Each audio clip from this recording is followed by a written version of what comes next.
Breendonk is a small town in Belgium, but it was large enough for the site of a German concentration camp. The town's liberation gave the populace an opportunity for a long-delayed ceremony. Men who had suffered within these walls, but had managed to survive, paid tribute to those of their comrades who had been tortured to death. In 4 years, this camp had been the scene of death for 1,100 Belgian patriots. Grim execution stakes were the only markers commemorating the dead.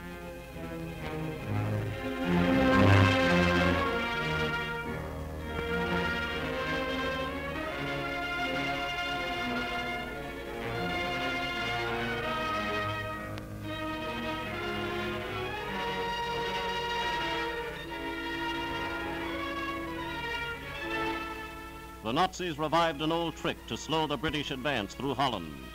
In the desperately contested Nijmegen sector, a flood of refugees had been forced onto the roads, deliberately driven into the path of advance under a threat their towns were about to be shelled.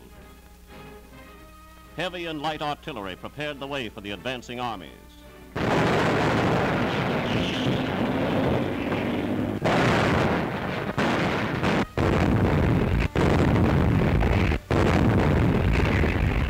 Soon the British were moving over the German frontier. White flags of surrender greeted the veterans from Africa who spearheaded the operation.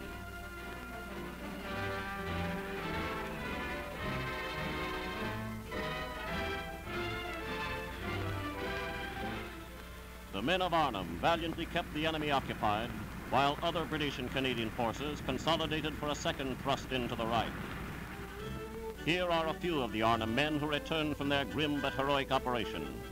The world will not forget those who survived, nor the many who fell. These men will have their place in the Hall of Fame of World War II.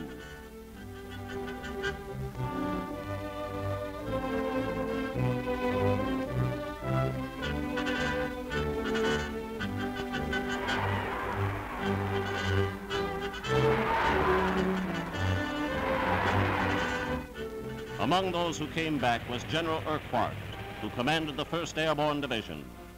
His men fought without food, without sleep, but without respite for the enemy. The Germans, too, will long remember the men of Arnhem.